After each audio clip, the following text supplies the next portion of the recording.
What's going on my fantasy football fans out there? Happy Monday. It's Waiver Wire Queen. Today I'm going to give you some players you should consider adding for week 6 in fantasy football. That's right, these are must-add players. Before we jump right into that, hit that like button so you can see more videos like this, and subscribe to follow Waiver Wire Queen for more. Let's jump right into it. Alex Collins, okay? We know that Chris Carson is dealing with a chronic neck injury. We also know that he has a history of being injured and missing time. He did not play this past Thursday, and right now he is considered day-to-day. So simply do not know if he's going to be able to go or not. Nonetheless, if you are a Chris Carson owner, the best thing to do is handcuff him with Alex Collins. He is definitely the running back to the backup running back to own in that backfield. He is rostered in 37% of Yahoo leagues, 42% of ESPN leagues, and 78% of sleeper leagues. He was okay this past Thursday against the Rams. It's pretty hard to do much against that defense. Nonetheless, he played weller than I expected considering that Rams defense. But nonetheless, again, I will stress this, especially for Chris Carson owners. Snatch him up because you want that insurance policy in case something happens. You know, you don't know how that neck injury is going to go. And you do know that he is known for missing a few games every year. So Alex Collins, he's solid. He's solid. He'll be okay for you. So consider adding him. All right, let's talk about Devontae Booker with the New York Giants. So yesterday against the Dallas Cowboys, Saquon Barkley rolled his ankle. I mean, whoo, that bad boy swelled up for real. Now I've experienced an ankle sprain playing basketball, and it actually swelled up bigger than what Saquon's was yesterday, and those are tough. I'm telling you, it took years for the pain to just go away. So it's going to be something that's going to be with him for a while. He's going to be out for some time. They also got to do x-rays and an MRI to see if there's any ligament damage. So wishing him a speedy recovery. Now Booker is his backup. He played well. He's not one of my favorite running backs. However, if you are a Saquon Barkley owner, you should have already had Booker as his handcuff. And I know that some owners in some leagues I'm in have done that. It's a smart move because of Saquon's injury history. He is definitely available. Only rostered in 5% of Yahoo leagues and a little over 3% in ESPN leagues, and 45% of sleeper leagues. So that means he's available. He had a really good game. Be cautious and don't expect the Saquon production because they're dealing with several injuries over there to the offensive line as well as at quarterback, wide receiver. They just got injuries, y'all. So expectations, okay? When you are picking players up on the waiver wire, you got to know that you can't expect the output that, say, your starters will give you. But these guys can help you on bye weeks, injuries, and give you a few points. You're not going to get what your top dogs are going to get all the time. However, if you are a Saquon Barkley owner, this is a good move because you don't know when he's going to come back and if he is going to come back this season. So Booker is a must add, okay? Let's talk about Giovani Bernard with the Tampa Bay Buccaneers. I said pick him up because he's going to be the guy in PPR, and frankly, they are utilizing pretty much Fournette and Giovani Bernard. Bernard is like that, has that James White role, and I envision that increasing as the season goes on.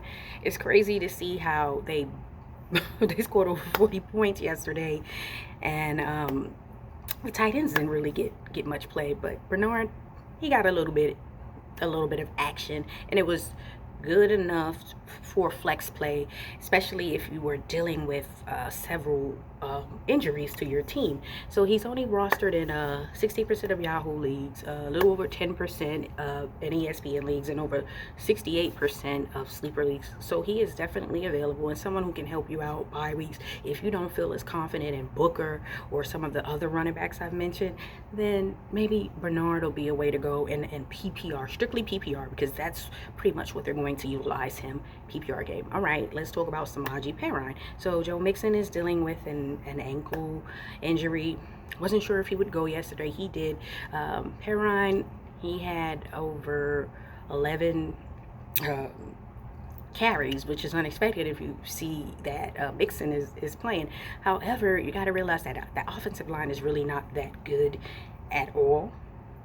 So I would say if you are a Joe Mixon owner, handcuff him to Samaje, because you just don't know how that ankle's going to hold up, and he has a history of being injured as well and missing some time. So handcuff.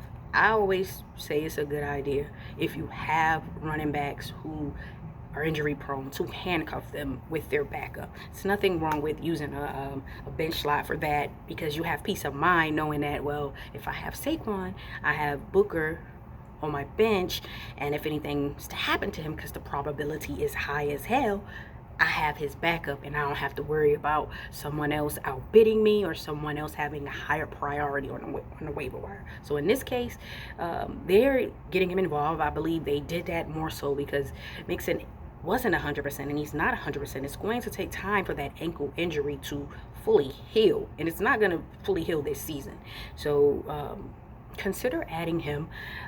Rostered in 28% of Yahoo leagues, 34% of ESPN leagues, and a little over 76% of sleeper leagues. Let's talk about some wide receivers. I've been talking about Hunter Renfrow. He is one of the most, if not the most consistent wide receiver on the Raiders. Derek Carr trusts him, and he relies on him, and obviously Waller, but wide receivers, Hunter Renfrow is not a bad ad. He's consistent. He's going to get you flex-worthy points, and you got to think, like, bye weeks are coming up. Obviously, it's going to be some teams out this week. Bye weeks are coming up, so you have to plan for that as well. He's rostered in over 45% of Yahoo leagues, a little over 54% of ESPN leagues, and over 90% of sleeper leagues. He's consistent. He is solid. He is reliable. He's going to get you flex points every week because Carr is going to look for him first. I don't care. That is his favorite wide receiver, and when you got someone who is consistent and you know that you can trust that they're going to catch the ball and get the yardage or the first down or whatever it may be, you go to them. All right, Tim Patrick. He's been solid for the most part. As you know, Jerry Jeudy is out. Hamler's done for the season. Sutton is kind of up and down, even though Sutton had, he had two good games already this season. Patrick has been the most consistent wide receiver due to injuries, and Teddy Bridgewater is playing solid football. He's getting the ball to his wide receivers. He's getting the ball to his offensive weapons, and Tim Patrick is one of those. He's a guy who can come in here and help you out during bye weeks. Bye weeks are coming, and you need to have production. You don't want a 0, because that can be the difference between you winning and losing and possibly not making the playoffs. So Tim Patrick is someone who should be able to help you on a bye week or injuries. Definitely someone who can fill in as a flex play. He is rostered in over 30% of Yahoo leagues, 29% of ESPN leagues, and over 87% of sleeper leagues. So he is someone you can add. Now let's talk about one of my favorites I've been talking about the last 2 weeks, Kadarius Toney with the New York Giants. Obviously, they are injured. Everybody's hurt over there. I mean, call them the injury squad. So you have Sterling Shepard dealing with the hamstring issue. You have Darius Slayton dealing with a hamstring issue. Golladay, knee issue. All these other issues. So there's opportunity. As you know, he went off Sunday before, throwing a punch and getting kicked out of the game. So he had over 189 yards. receiving, 10 receptions. He's super talented, okay? They drafted him in the first round for a reason. They just don't know that yet, but they're starting to learn it after the last 2 games. You all should be checking for him. He is definitely available. Only 16% of Yahoo leagues and a little over 10% of the ESPN league. So that means he is available, and you should be checking for him. I will say this. Let's see if he gets fined or suspended because he threw a punch, but still should not stop you for adding him. So add him with confidence, because the New York Giants wide receivers are all hurt. So he's going to play, and they are going to get him involved, and he's going to get the ball. He has showed everyone these last 2 weeks that he's capable of going up there and getting that ball and making plays. Thank me now. Let's talk about some tight ends. Dan Arnold. Okay, so Dan Arnold was traded from the Panthers to the Jaguars. In part, it's because the Jaguars did not address the tight end position via the draft. O'Shaughnessy is on IR right now. Dan Arnold is going to end up being their most reliable tight end. He's going to be that security blanket for Trevor Lawrence, and as he continues to grow and absorbs and learns that offensive playbook, he'll be on the field more, and he had a solid game. So if you had tight end like Gronk out, Kittle out, Thomas out, you may have gone with Brate. He stunk it up. Tampa scored over 40 points. He stunk it up. They have so many different targets still, so they have so many options. And a team like Jacksonville, with the rookie, they're going to utilize the tight end. So Dan Arnold, to me, is a must-add because, one, Chark is out for the season. He's going to be that security blanket. Laviska, they claim they're going to get him more involved. He was a dud yesterday, in my opinion, and I thought that they would continue to get Jones more involved, but however they didn't. But nonetheless, they did get Dan Arnold a bit more involved.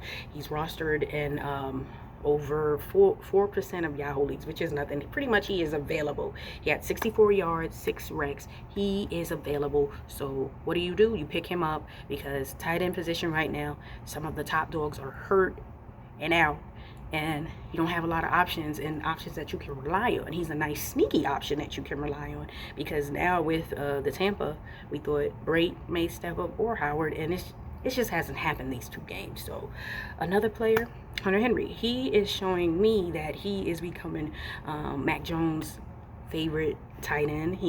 Again, Mac Jones is a rookie, so Hunter Henry is a security blanket out of those tight ends. Hunter and Smith. Hunter is the tight end to have. That is the tight end I feel that Jones has the rapport with. So he has a good rapport with him, and he is looking for him more, and they're starting to get him more involved.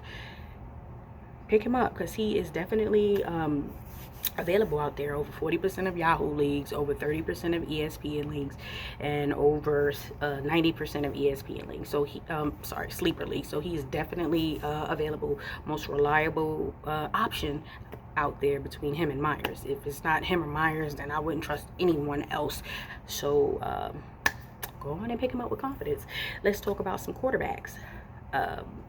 There's some quarterbacks who have not played well, and there's some quarterbacks who have and are injured, like Daniel Jones. Don't know when he's going to come back. He has been really reliable in fantasy. So look for Jacoby Brissett. Don't know when Tua's coming back. Is he coming back this week or not? Actually, Brissett has looked better than Tua. I understand that it's not turning into wins, but he has still looked better than Tua. And let's just say that Brissett is out there and he's available in all leagues. He's had games with 20, 19, and 20 fantasy points in the last 3 games. So that is solid and serviceable, considering you may have had a quarterback like Carson Wentz, who has been stinking it up. I mean, he is definitely not living up to those expectations that you thought he would. Another quarterback to consider is Teddy Bridgewater. He is playing solid football. Even against some of the tough defenses, he is still playing well. They have good offensive weapons. Even though Hamler out for the season, Judy will return some point this year. They still have some good offensive weapons out there, and they are using them. And he is accurate, and he is efficient. and he can get you at between 15 and 20 fantasy points on a given week, which is serviceable considering if you have some of these other guys who are just not playing well, who have not played well all season. You may want to go in him. I would prefer him right now over Carson Wentz, because Carson Wentz has just bombed all season. Okay, he has stunk it up. He gets the 2 thumbs down for me. I had some really high expectations, but you know, can't trust him. Okay, and Teddy is rostered in 18% of Yahoo leagues, 17% of ESPN leagues, and over 80% in sleeper leagues. So he's a great option. And my final recommendation is Trevor Lawrence, rookie. That's right, y'all. The last 2 games, he has gotten over 20 fantasy points. Now, keep in mind, he's going to turn the ball over. He's going to get you some interceptions. But right now, he is starting to be more consistent fantasy-wise. Obviously, is not those are not turning into wins. But we don't care about them winning, and we care about us winning in fantasy. And you may have quarterbacks going on bye weeks and injured quarterbacks, and you may, like I said, you may have been relying on Daniel Jones because he has produced in a fantasy world. Trevor Lawrence may be somebody who may be able to help you on a week where it's a bye week. You know, you look at the matchup and say, okay, I can play him. He's going to get me at least 18, 19, 20 points. It's better than 0 points, you know. So consider these options. All right, y'all hit that subscribe button, follow Waiver Wire Queen for more, like for more videos like this. Y'all have a great day. Peace.